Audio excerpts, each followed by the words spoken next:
Ô Ju, nós tivemos essa semana aqui no Brasil um relato de caso de mal da vaca louca e o que causa essa doença, então. Então, diferente de outros tipos de agentes infecciosos, né, como bactérias, vírus, né, fungos, protozoários, que tem um material genético onde tem toda a informação que a célula precisa para se multiplicar, para poder sobreviver, o prion, que causa o mal da vaca louca, é totalmente diferente. O prion, na verdade, ele tem uma estrutura baseada em proteína, então é somente uma proteína, que quando entra em contato com, né, dependendo do tipo de tecido, principalmente tecido nervoso, vai fazer alteração da estrutura de outras proteínas. E essas outras proteínas vão fazer isso de forma seriada, então vai fazer isso uma reação em cadeia. Então, pensa que uma proteína, né, o prion, entra dentro de uma célula, no caso, por exemplo, da vaca, né, de bovino, de forma geral. Ele vai pegar uma outra proteína que tinha alguma função e vai mudar essa proteína para ficar igual ao prion. Então, uma proteína vai virar duas e essas duas, então, vão desencadear de forma aí, basicamente logarítmica a mudança de várias proteínas que vão fazer com que o tecido perca a sua função. Então, aquela proteína relacionada à nutrição, dos neurônios ou algum tipo de coisa relacionada ao transporte de alimento, de oxigênio, vai perdendo a sua função e é isso a gente tem os sintomas que são neurológicos, né? Então a vaca vai perdendo coordenação motora, começa a babar e aí em casos mais avançados vai levar até a morte.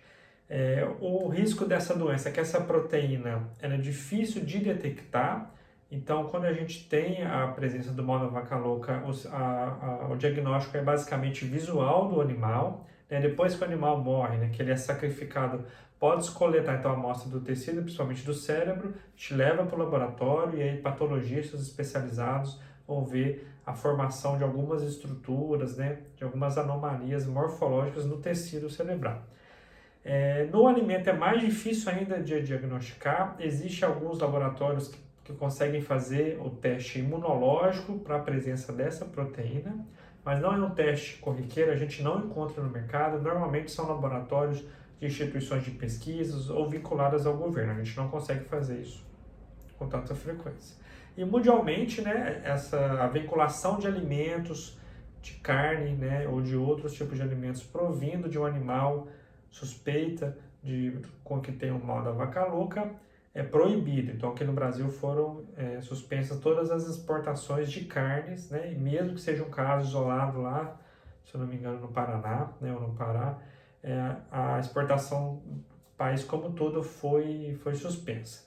Então a gente tem um impacto econômico muito grande, né? Então esse animal ele tem que ser isolado, tem que ser abatido, de preferencialmente ser incinerado e monitorado todo o lote ali presente para que isso não se propague. E quando a gente pensa na utilização, né? Mas é só no sistema nervoso, eu posso utilizar o resto da carne? Não pode, porque essa proteína vai estar aí distribuída ao longo de todos os tecidos. Então, mesmo se a gente pensar no aproveitamento da gordura, de tecidos moles para fabricação de geleias, né, de gelatina, ou até mesmo o uso dos ossos, da medula óssea para fazer ração, adubo, alguma coisa assim, nada disso pode ser feito pela presença do prion.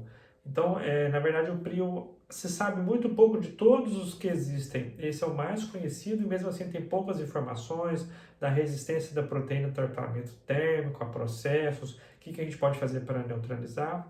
Então ainda é uma coisa muito obscura, mesmo que a ciência tenha avançado muito, a gente não sabe muito bem disso. Casos relacionados ao mal da vaca louca em humanos são muito raros. Aqui no Brasil eu dei uma pesquisada, não encontrei nenhum, né? Mas quando ocorre esse tipo de infecção, né, da pessoa ingerir um alimento provindo de um animal com a presença desse prion, ela vai desenvolver os mesmos sintomas.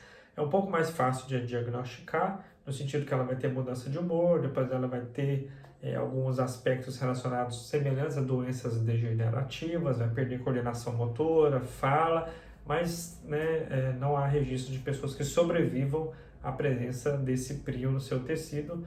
Então, embora seja muito raro, é uma coisa muito perigosa. Então, vários países estão aí alertas quanto à importação de carne do Brasil, que por hora está suspenso.